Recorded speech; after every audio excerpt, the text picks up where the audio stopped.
Je suppose que je commencerai par le commencement, car c'est là que tout ce gâchis a commencé. Je n'ai pas toujours été la personne sûre d'elle que je suis maintenant, et honnêtement, je suis toujours en construction. Ma vie a commencé dans une petite ville où tout le monde se connaissait, ce que l'on pourrait penser réconfortant, mais ça ne l'était pas. Pas pour moi. D'aussi loin que je me souvienne, j'ai été différent. Peut-être était-ce parce que je n'étais pas aussi athlétique que les autres enfants, ou peut-être parce que j'avais toujours le nez dans les livres. Quoi qu'il en soit, je devenais une cible. Et quand on est la cible, la vie devient quelque chose que l'on survit simplement au lieu d'apprécier. Mes parents n'étaient pas du genre affectueux et compréhensif. Ils étaient plutôt de la variété amour dur, mais sans beaucoup d'amour. Mon père, James, était un homme strict qui croyait en la discipline avant tout. Il a grandi dans une famille militaire, et bien qu'il n'ait jamais servi lui-même, il avait l'attitude de quelqu'un qui avait vu la guerre. Ma mère, Hélène, n'était pas mieux. Elle était froide, distante et semblait me ressentir du ressentiment pour des raisons que je n'ai jamais pu comprendre. Peut-être était-ce parce que je lui rappelais mon père, ou peut-être qu'elle ne savait tout simplement pas comment aimer un enfant qui n'était pas parfait. Ils ont eu 2 enfants avant moi, mon frère aîné, Mark, et ma sœur, Laura, qui était tout ce que je n'étais pas. Mark était l'athlète vedette et Laura était la reine de beauté. Puis il y avait moi, la déception. À la maison, j'étais l'enfant invisible. Je pouvais entrer dans une pièce et ma présence n'était même pas reconnue. Je me souviens avoir essayé d'impressionner mes parents quand j'étais plus jeune, en ramenant des dessins de l'école, en essayant de leur parler des livres que je lisais. Mais je n'obtenais jamais plus qu'un grognement de mon père ou un geste désintéressé de ma mère. Il n'a pas fallu longtemps avant que j'arrête complètement d'essayer. C'était plus facile ainsi, moins douloureux. L'école n'était pas mieux. En fait, c'était pire. J'ai fréquenté une petite école primaire où tout le monde se connaissait, et les enseignants étaient aussi familiers avec les familles des élèves qu'avec le programme scolaire. On pourrait penser que cela signifierait qu'ils se souciaient davantage, mais dans mon cas, cela signifiait qu'ils avaient des idées préconçues. J'ai été étiquetée dès le début, trop silencieux, trop bizarre, trop ailleurs, pour un enfant de mon âge. Je ne m'intéressais pas au sport, ce qui me mettait automatiquement en désaccord avec les autres garçons de ma classe. Au lieu de cela, j'adorais lire sur l'histoire, la science et surtout l'astronomie. J'étais fascinée par les étoiles, par l'idée de quelque chose d'aussi vaste et infini. C'était mon évasion. Mais les enseignants ne voyaient pas mes intérêts comme une bonne chose. Ils les voyaient comme une distraction. Madame Thompson, mon institutrice de CE2, était particulièrement cruelle. Elle semblait prendre plaisir à me pointer du doigt en classe, faisant des remarques sarcastiques sur la façon dont j'étais toujours dans l'espace, au lieu de faire attention. Elle me forçait à lire à voix haute, sachant que je trébucherais sur les mots parce que j'étais tellement nerveux, puis se moquait de moi devant la classe. Les autres enfants riaient, bien sûr, car c'est ce que l'on fait quand on a 8 ans et que l'on ne veut pas être la prochaine cible. Je ne pense pas qu'ils se rendaient compte à quel point cela faisait mal. Ou peut-être qu'ils le savaient, et c'est pour cela qu'ils le faisaient. Un incident se démarque plus que tout autre. Je devais avoir 9 ans et Madame Thompson nous avait assigné un projet de groupe. Nous étions censés faire une affiche sur notre planète préférée. Naturellement, j'ai choisi Saturne.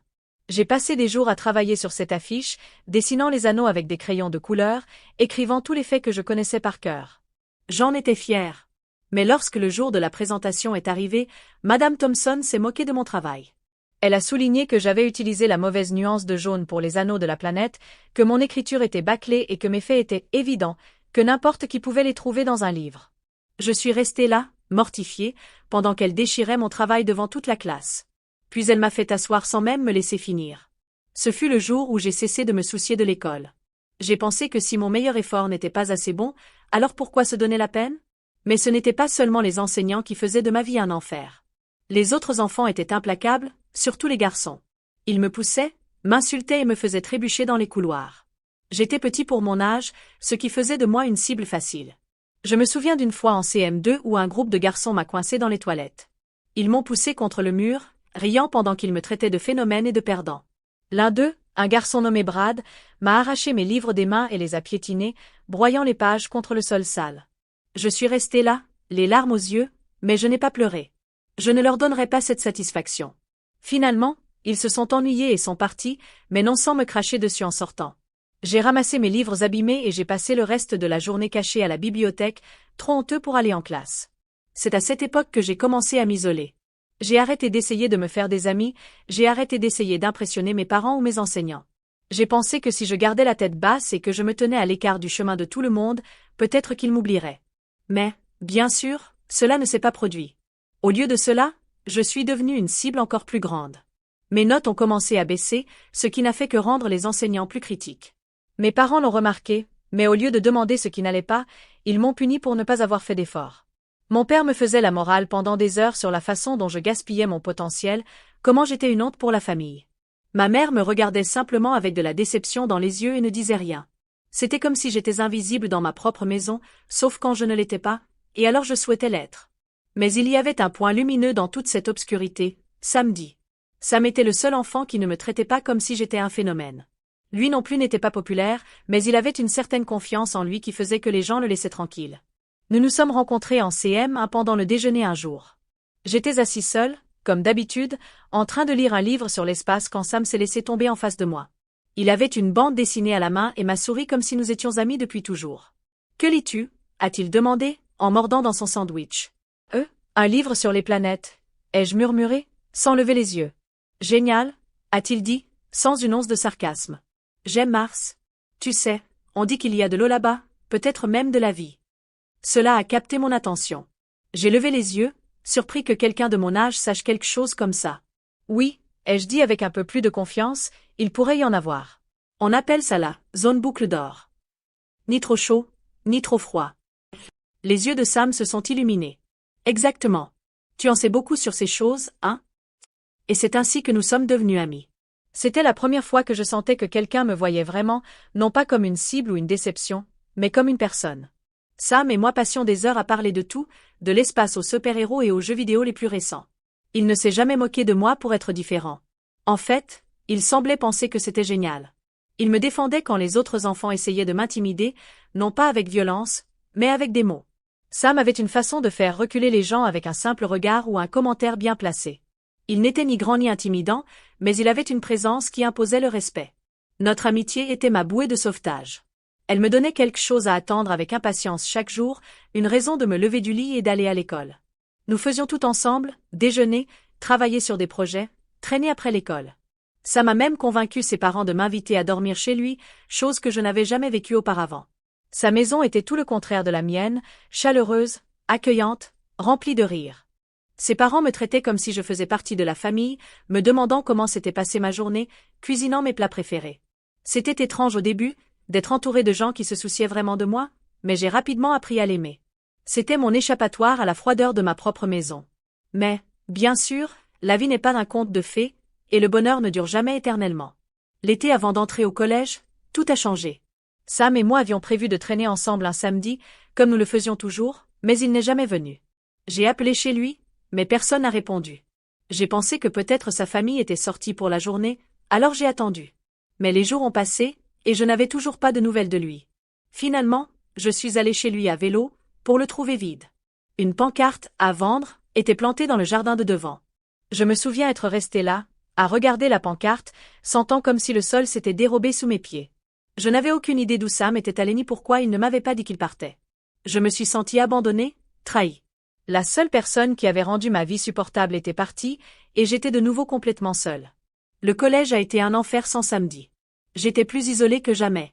Le harcèlement s'est intensifié à mesure que nous grandissions, et les enjeux étaient plus importants. Le collège était l'endroit où tout le monde trouvait son groupe, mais je n'avais pas de groupe. J'étais trop nerd pour les sportifs, trop silencieux pour les enfants du théâtre, trop maladroit pour le groupe populaire. Je passais la plupart de mon temps caché à la bibliothèque ou au fond des salles de classe, essayant de me rendre aussi invisible que possible. Les enseignants continuaient de me traiter comme un cas désespéré, et mes parents étaient de plus en plus frustrés par mon manque de réussite. Un jour, en seconde, les choses ont atteint un point critique. J'étais en cours de sport, le seul endroit où je me sentais le plus déplacé. Nous jouions au ballon prisonnier, et bien sûr, j'ai été le premier à être visé. J'étais lent, maladroit et j'avais une mauvaise coordination œil-main, ce qui faisait de moi une cible facile. Les autres enfants prenaient plaisir à me lancer la balle, riant pendant que je tressaillais et trébuchais. Mais ce jour-là, quelque chose en moi s'est brisé. Jatai's fatigue. Fatigue d'être le punching ball. Fatigué d'être celui que tout le monde choisissait. Lorsque la plus grande brute de notre classe, Mike, m'a lancé la balle avec un sourire narquois sur le visage, j'ai fait quelque chose que je n'avais jamais fait auparavant. Je l'ai attrapé. J'ai été aussi surpris que tout le monde. Le gymnase est devenu silencieux, et pendant un instant, j'ai ressenti une poussée de triomphe. Mais elle a été de courte durée. Le visage de Mike s'est tordu de colère et il s'est dirigé vers moi, me poussant violemment dans la poitrine. « Tu te crois malin maintenant, phénomène » a-t-il craché. Avant que je puisse réagir, il m'a donné un coup de poing à la mâchoire, me jetant au sol. Le professeur de sport, Monsieur Williams, qui avait tout vu, n'a rien fait. Il m'a simplement regardé avec le même regard désapprobateur habituel, comme si je l'avais cherché. « Relève-toi, Taylor » a-t-il aboyé. « Arrête de causer des problèmes. » Causer des problèmes? J'étais celui qui avait reçu le coup de poing, mais j'étais celui qui s'attirait des ennuis. C'est à ce moment-là que j'ai réalisé que j'étais vraiment seul dans cette histoire. Personne n'allait me défendre. Ni mes professeurs, ni mes parents, et certainement pas mes camarades de classe. Je me suis relevé, le sang coulant de ma lèvre, et je suis sorti du gymnase. Personne ne m'a arrêté. Je me fichais de savoir où j'allais. J'avais juste besoin de m'échapper. Je me suis retrouvé dans les toilettes de l'école, à regarder mon reflet dans le miroir. J'avais l'air pathétique, petit, meurtri et vaincu. Mais alors que j'étais là, debout, quelque chose en moi s'est endurci. Si le monde voulait me traiter comme un paria, très bien. Je deviendrais un paria. Je ne les laisserai plus jamais me voir souffrir. Je construirai des murs si hauts que personne ne pourrait entrer et personne ne pourrait plus jamais me faire de mal. À partir de ce jour, je suis devenu un fantôme. J'ai arrêté de me soucier de ce que les gens pensaient, j'ai arrêté d'essayer de m'intégrer. Je faisais mes devoirs scolaires, mais je n'y mettais aucun effort. Je restais à l'écart, j'évitais le contact visuel et je parlais le moins possible. Le harcèlement ne s'est pas arrêté, mais j'ai arrêté d'y réagir. Et d'une certaine manière, cela l'a empiré. Les autres enfants voulaient une réaction. Ils voulaient me voir pleurer, me voir m'effondrer. Mais j'ai refusé de leur donner cette satisfaction. Au lieu de cela, j'ai laissé leurs paroles et leurs actions rebondir sur moi, comme si j'étais fait de pierre. À l'intérieur, cependant, je m'effondrais. Chaque insulte, chaque poussée, chaque moquerie, tout s'accumulait en moi, une pression que je ne savais pas comment libérer. L'université était censée être mon échappatoire, ma chance de recommencer à zéro. J'ai été admis dans une université décente, assez loin de chez moi pour pouvoir laisser mon passé derrière moi. J'ai pensé que peut-être, juste peut-être, les choses seraient différentes là-bas. Mais dès que je suis arrivé sur le campus, j'ai réalisé que j'avais apporté mes démons avec moi. Les insécurités, la peur, la solitude, tout me suivait, m'enveloppait comme un manteau. Je ne me suis pas fait d'amis. Je ne pouvais pas. Les murs que j'avais construits étaient trop épais, trop hauts. J'allais en cours, je faisais mon travail et je passais le reste du temps enfermé dans ma chambre du dortoir. Mes colocataires étaient assez gentils, mais je les gardais à distance. Je ne voulais pas prendre le risque de me rapprocher de quelqu'un pour être à nouveau blessé. Alors, sorti de nulle part, j'ai reçu un email. C'était de samedi. Mon cœur a fait un bond quand je l'ai ouvert. Il s'est excusé d'avoir disparu, expliquant que sa famille avait déménagé brusquement parce que son père avait trouvé un nouveau travail dans un autre État. Il a dit qu'il avait essayé de me contacter, mais que ses parents avaient été stricts quant à la limitation de son activité en ligne, et que lorsqu'il a pu le faire, il pensait que j'étais passé à autre chose. Il m'a demandé si nous pouvions reprendre contact. Pendant longtemps, je suis resté à regarder cet email, sans savoir quoi faire. Une partie de moi voulait l'ignorer, pour me protéger de plus de douleur. Mais une autre partie, la partie qui se souvenait de la joie d'avoir un ami comme Sam, voulait lui donner une chance. Finalement, je lui ai répondu. Et peu à peu, au cours des mois suivants, nous avons recommencé à parler. C'était gênant au début. Tant de choses avaient changé depuis que nous étions enfants. Mais plus nous parlions, plus il semblait que le temps ne s'était pas écoulé. Reprendre contact avec Sam, c'était comme trouver une bouée de sauvetage dans une mer agitée. Pendant des années, j'avais dérivé, perdu dans les courants de mon propre désespoir. Mais avec Sam de retour dans ma vie, les choses ont commencé à changer. Nous parlions tous les jours, rattrapant les années perdues et renouant avec la camaraderie facile qui avait défini notre amitié d'enfance. Sam avait beaucoup mûri depuis la dernière fois que je l'avais vu. Il avait plus confiance en lui, plus de dynamisme. Et c'était contagieux.